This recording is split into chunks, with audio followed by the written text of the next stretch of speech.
Saan ang CR nyo? Yun? Doon po. Doon din. Ano yun? Ano yung kwarto doon? Kapatid ko po. Kapatid mo?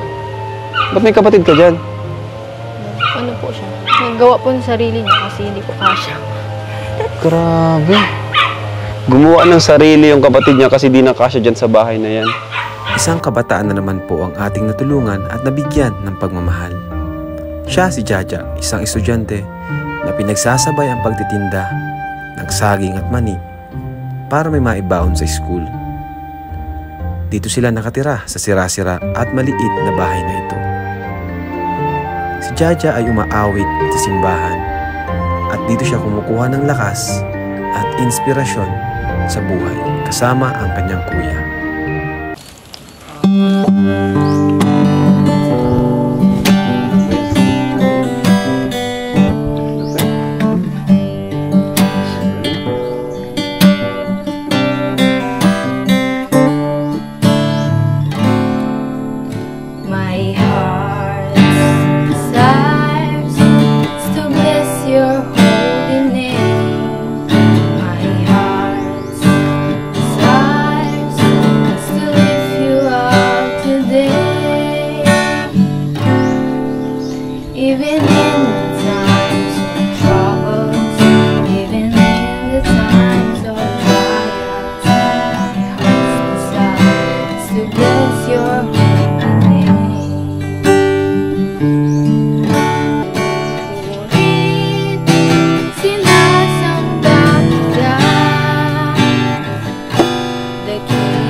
Bakit nyo ginagawa yan yung pagtugtog ng mga papuri sa ating Lord?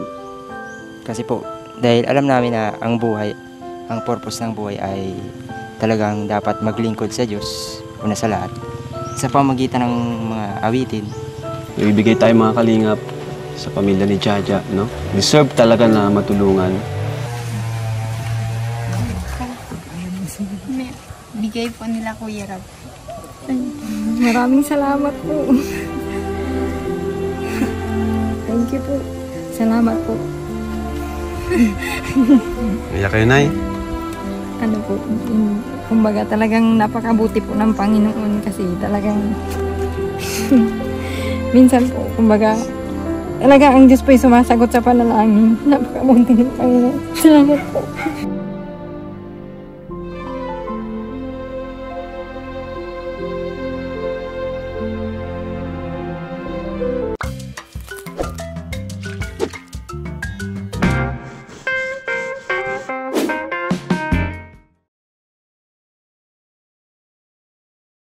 Ayan po, hello po mga kalingap. Dito po yung nilalapit sa atin na matagal na ni Brother Paas. Puntahan po natin ngayon, alamin natin ang kwento ng kanyang buhay at kung paano tayo makatulong sa kanya. So tara po mga kalingap, samahan niyo po kami. O nga po pala, meron po tayong question and answer sa dulo ng ating vlog. Ang kailangan niyo pong gawin ay sagutin ang tanong at panoorin ang video na to. At may chance po kayo manalo ng 1,000 pesos sa GCash. So tara po. Hello! Ikaw ba yung Ikaw ba yung nilapit sa amin ni Brother Paas? Palagay dyan ng mic. Dito, ako na. Yan. Ikaw ba yung nilapit sa amin? Opo. Anong pangalan mo? Si Jaja po. Jaja. Ilang taong ka na? 18 na po. 18 ka na? Birthday ko lang po nung Friday. Uy! Debo! O, kumusta naman yung debo mo? Anong ginawa nyo? Wala po. Bakit wala? Debo yun Diba? Ha? O dito kayo. Yan. Medyo against the light. Yan, okay na yung lighting dyan? O yan, bakit naman wala? Anong ginawa nyo? Debo yun. Wala po kasing pera Ha? panganda. Walang pera? Bakit may mga dito? Mga scrap? Mga ref? Sirang ref? Hindi po kasi sa loob ng bahay. Kaya nasa labas. Kala ko trabaho nyo talaga mga lakal. Hindi po. Hindi? Grabe, 18 ka pa lang. So, kumusta naman kayo dito? Pakita mo yung bahay, oh. Yung GoPro. Ayan. Kumusta naman kayo dito, Jaja? Kilala mo kami? Ako pala si Kuya Rab. Napapanood mo ba kami? So, kumusta ka? Naramdaman mo, nandito kami. Kinakabahan. Kinakabahan ka? Huwag kang kabahan. Kasi, andito kami kasi nga nailapit ka sa amin at nakita ko, napanood ko, na deserve mo rin matulungan. Ano? At ang balita ko, nagtitinda ka daw ng maruya. So, ano? Saging? Nagtitinda ka? Opo. Ba't ngayon? Wala pong saging. Walang saging ngayon? Grabe, dyan kayo nakatira? Opo. Sinong gumawa niyan? Yung papa ko lang po. Papa mo lang. Sinong kasama mo dyan? Yung kapatid ko po. Tapos Kayong mama. pamilya? Opo. Ilang kayo? 6 po. 6 kayo dyan? Opo. Grabe.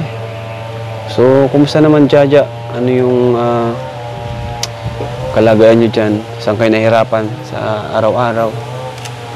Masikip po, gano'n. Yung ano po, yung tubig namin. Wala rin, tubig. Malabo po kasi. Nag-aaral ka ba? Opo. Pero, ayun, grabe yung bahay nila, mga kalingap. Nagbagyo nung nakaraan, ano? Kumusta? Kaya po, ang dumi pa po. Kaya magalat pa? Tapos ang baha. Tapos baha pa. Anong year mo na? Anong grade mo na? Grade 12 po. Grade 12. Graduate. Grade 12 ka na. Grabe, ano? Saan ang CR nyo? Yun? Doon po. Doon din. Ano yun? Ano yung kwarto doon? Yung kapatid ko po. Kapatid mo? Ba't may kapatid ka dyan? Ano po siya? Naggawa po ng sarili niya kasi hindi ko kasya. Grabe. Gumawa ng sarili yung kapatid niya kasi di nakasya dyan sa bahay na yan. Grabe, mga kalingap, no? Talagang deserve din talaga matulungan itong sina Jaja. Ayan. Paano yung nakakaya sa araw-araw? Ano yung nagiging inspirasyon mo? Anong ginagawa mo? Patuloy lang po na ano. Ginagawa yung ano, dapat gawin. Tapos lagi lang po nagpe-pray lang. Nagpe-pray? Paano mo minomotivate yung sarili mo? Ano yung pangarap mo? Pangarap ko po ano, mabigyan yung pamilya ko ng ano, magandang buhay. Tapos makapagtapos ng pag-aaral. Mabait ba ang magulang mo? Okay naman sila sa inyo? Opo. Nagampanan naman nila yung responsibilidad nila? Ano yung gusto mong gawin or ano yung pangako mo sa inyong magulang, sa inyong mama at papa mo? Pangilan ka ba sa magkakapatid? Bunso ka pa pala. So parang ikaw yung isa sa pag-asa nila, no? Inaasahan nila. Ano yung gusto mong, ano mensahe mo sa kanila, sa iyong mga kapatid at sa iyong magulang? Yung mensahe ko Wait lang, lapit lang natin yung mic at nag-ano yung ano, damit. Ganyan mo yung damit. Ganyan mo, yan. Okay. Ano mensahe mo sa iyong magulang na napakasipag at mahal na mahal ka?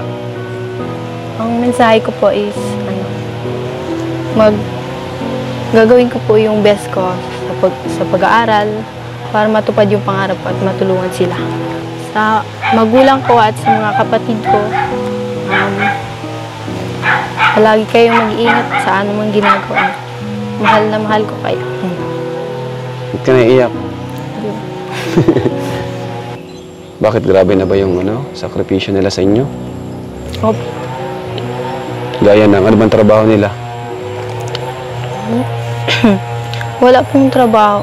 Nag-ano po, negosyo. Negosyo po. Maliit lang na negosyo. Negosyo? Anong negosyo ng magulang mo? Yung saging po. Ayun na nga, saging. Opo. Tapos nagtitinda ka.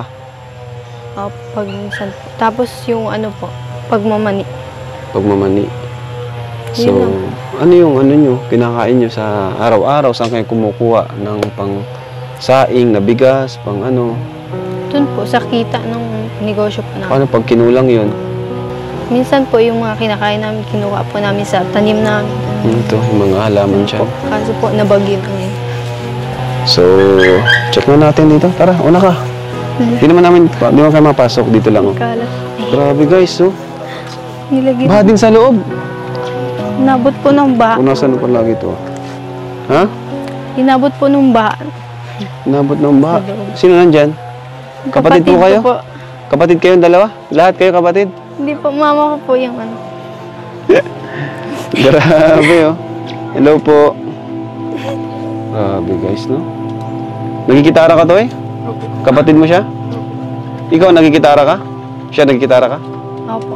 Hindi lang. Ayan, sampulan mo kayo mamaya ha. Magaling ka daw kumanta, napanood ko kay Brother Paas. Hi po, Nay! Gandang araw po, kumusta po kayo? Okay lang po. Hmm? Pasensya na po kayo. Ganito po itsura namin. Kasi pag nabaha po, ay nabagyo po ay nabaha dito. Ano po? Pag nabagyo po ay nabaha. Pwedeng palagay daw po niyo na sa ano, para may mic po kayo. Yan, sabit niyo lang po. Ayan. Ayan, si Nanay, ano? Kumusta po kayo, Nay, dito? Okay lang po. Medyo po magulo at ano po, kababagyo lang po. Pag nabagyo po kasi dito, nabaha po hanggang tuhod. Ngayon po medyo naghupa ng tubig. Anong trabaho niyo, Nay? At medyo, yan. Hindi po ako makapagtrabaho nasa ganitong kasi- sitwasyon po kayo. Hindi pa ako makapagtrabaho. Meron po kasi akong karamdaman. May mali, Meron po, yan po ang sideline po namin. Pag wala pong saging, yan po ang kapalit. Kasi ang saging po, pag may bunga, may paninda po kami. Pag wala, wala po. So, ito yung tinitindahan minsan ni, ni Jaja. Ito ko, Opo. Jaja. Sa eskwelahan po nila, pati Natitinda po ka niyan, Jaja? sa kaklase niya po. Sa school, sa loob ng paaralan. Pambaon-baon niya po. Ang galing, oh. Ito po, itsura namin. Pasensya na po. Grabe. Bigyan ko po kayo ng isa. Hindi pa po naanot. Ay, nahulog. Hindi pa po naanot. Kinakandila po kasi wala po kasi kaming kuryente. Ang gamit po namin ay ano, yung battery po baga ng sasakyan. Sa inyo po ba itong lupa o nakikita? Nakitira lang po kami. Grabe. yung Paano ano po kayo natagpuan dito ni Brother Paz? Ano po, bali kakilala po siya nung pastor po ng church na pinupuntahan po namin. Sa inyo po. Ay, wow. Thank you, Nay. Thank you Sige po. Pasensya na po, yan po ang luto namin. Thank you po. So, Dagdagan nararamdaman ko nyo, na. Nay. Nandito kami, Team Kalinga po. Opo. At your Ilan po kayo? service. Sige na Okay po. na po. Oh. Sige na po. Ay, grabe. Thank you. Ayan, tama-tama. Di pa kami natanghali. Ano naramdaman nyo na yan? Dito ang Team Kalinga po at nabisita po ang munting tahanan nyo po. Natutuwa po kami at nagpapasalamat kasi nadalaw niyo po ang amin pong kalagayan. Sana po ay matulungan niyo po kami. Ayan, thank you po, Nay. At bitin lang po namin yung loob nyo. Ano? At galing pa kasi sa baha, ano? Opo, Kaya mag-aalat yan, po. medyo ano po. Pero nagigitara si Jaja. Ibig sabihin, nag-ano ka sa church? Nagsiserve ka sa church? Back up. Ang galing, ha? So, ayan mga kalingap. Kasama natin si... Ano pangalan mo, bro? EJ po. EJ? Opo. Kapatid kayo? Yes po. So, nagtututo ka rin sa church? Opo. Ayan, magaling. At grabe, ano sila, tumutulong sila sa simbahan. Nasa-serve sila sa church, no? Bilang isang musician, worship, ministry. So, sabi nila, kakantahan daw nila tayo. Ano kakantahin nyo? Kay buti-buti. Uy, sige, sige. O, hindi ko lang to, ha. Hello po mga kalingap. Ito po ang akin. May aawitin po ako para kay Lord.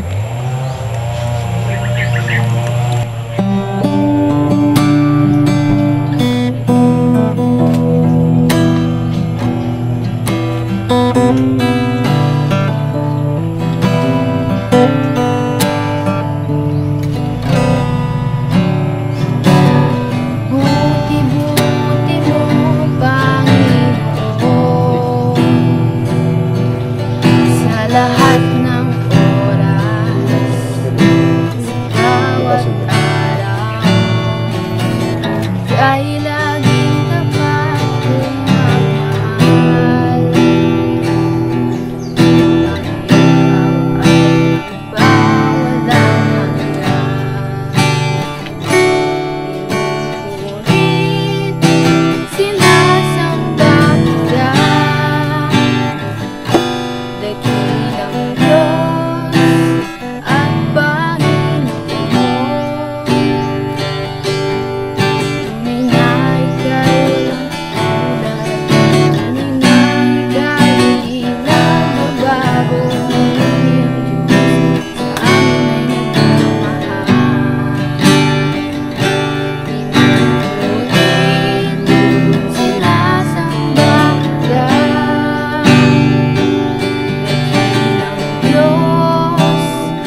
Ayos, galing.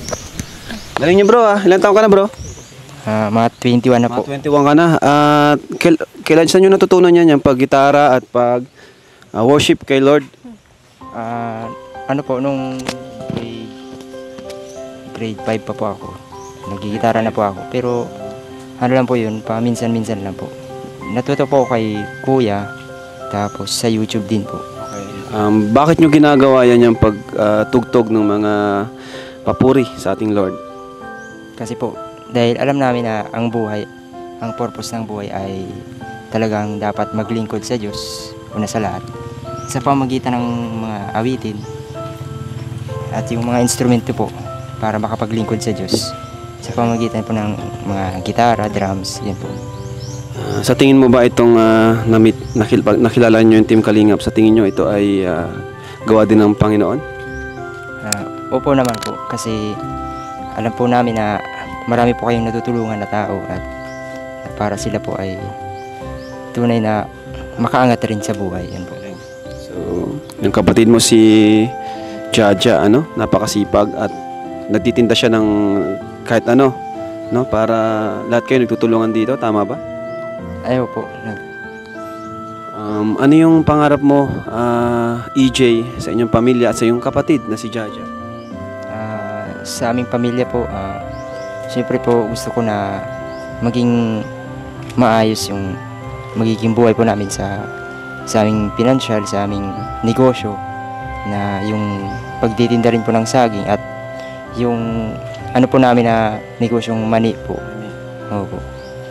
Tapos kay Jaja naman po, makapagtapos po siya ng pag-aaral at makuha niya yung magandang profesyon pagdating ng panahon. Salamat ha. Ikaw ba? Di ka ba nag-aaral? Nag-aaral po, kaso ngayon po ay iniisip ko po baka mag-drop lang po. Pero kinakaya naman po. Minsan po dahil yung katawan ko nga po, mayroon din pong sakit. May sakit ka? Anong sakit mo? May TB po. Kaya, pero hanggat kaya po, pumapasok naman po ako. Nagpapalakas din po. Okay lang yan ha. Tuwala lang kay Lord, At dito naman ang Team Kalingap. Di naman na aksidente na nandito kami ngayon. Tama? Niniwala ka doon, na walang aksidente sa Panginoon. May plano si Lord sa buhay niyong magkapatid. Kay Jaja. So, dito kami para tulungan kayo. Salamat kay Brother Paas, Kahit may karamdaman siya, ay nagawa pa rin niyang mag-scout at ilapit kayo sa amin. So, may bibigyan ako sa inyo makatulong sa inyong pamilya at sa iyong pag-aaral. Okay ba? Okay ba sa inyo, Jaja? Ha? So, ayan. May bibigay tayo mga kalingap sa pamilya ni Jaja, Deserve talaga na matulungan. At ito, Jaja, tanggapin mo ang pera mula sa Team Kalingap. Ay, kamay mo. At parang di ka makapaniwala. Ito, Sige. 1, 2, 3, 4, 5, 6, 7, 8, 9, 10,000 pesos. Ayos ba? Thank you po. Marami. Ano naramdaman mo? Masaya po. Masaya ka? Malaking tulong ba sa iyo? Anong gagawin nyo dyan? Sa tingin mo, ano yung pinakakailangan nyo at unang magagastos nyo sa perang yan? Po. Dadagdag po namin pang negosyo. Mga negosyo? Ang galing, Yun ang maganda at negosyo yung iniisip ka agad. Grabe. So, syempre, biyaya ni Lord, Ginamit lang kami, Team Kalingap, para tulungan kayo. So, may pang-allowance ka na. Masaya ka ba ngayon? Malungkot? Ba't parang malungkot ka? Parang malungkot ka. Ha? Di ka makapaniwala na makakatanggap ka ng ganyan. Di ka makapaniwala. First time mo makatanggap ng ganyang kalaki? Bigay po nila Kuya. Maraming salamat po. Thank you po. Salamat po. Kaya kayo, Nay. Kumbaga talagang napakabuti po ng Panginoon kasi talagang minsan po, kumbaga Talaga ang Diyos po'y sumasagot sa panalangin. Napakabuti ng Panginoon. Salamat po.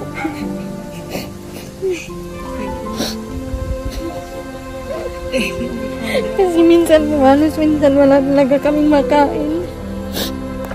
Minsan nararanasan po namin magutom. Ang almusal po namin diretso na pong pananghalian.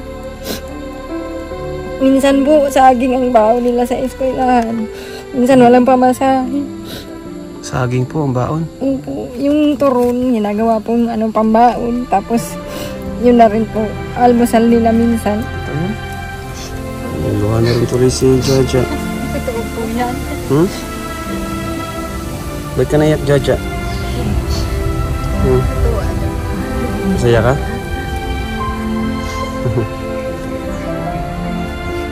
Maraming salamat po. 10,000 po yan ay, malaking bagay po, no? Katulong po sa inyo sa negosyo. Natuwa ko kasi ang una niya sinabi, sa negosyo daw po. So magaling po yan at ginagamit niyo po yung pera kung paano palaguin. Ito po talaga ang panalangin ko po sa Panginoon. Sabi ko, Panginoon, mag-provide ka po sa amin ng puhunan kasi Wow. ang pinangiikot-ikot po Saktong-sakto. namin ay kakaunti, kakarampot lang po talaga. Tapos minsan, kumbaga, mas malaki pa po yung expense kaysa sa income dahil maliit lang po. Yun po, maraming salamat po. Thank you po, Nay. Thank you, Jaja. Sige po. Sa Team Kalingap po, tapos kay Brother Paas, maraming salamat po sa blessing na ibinigay niyo sa amin, and sana po marami pa kayong matulungan po. And God bless po. Ayan. Tapakan natin sila, So, yun po. Thank you, mga Kalingap. Panibagong pamilya po ang ating naabutan ng tulong. At, yan, hopefully, someday, matulungan din natin sa pabahay. Pero, yun nga, tayo naman ay, kung may pantulong, gagawa natin ang paraan. No? Kaya, salamat po sa patuloy na pag-support. At sa mga hindi nag-skip ng ads, thank you so much. Malaking tulong po yan sa ating programa. No? Thank you po. God bless po sa inyo lahat. And Jesus loves you. Bye-bye po. So ito mga Kalingap ang question natin for today. Ano ang dalawang pagkain na tinitinda ni Jaja? Message nyo lang po ang inyong sagot sa ating FB page. And palike and comment din po sa video na ito.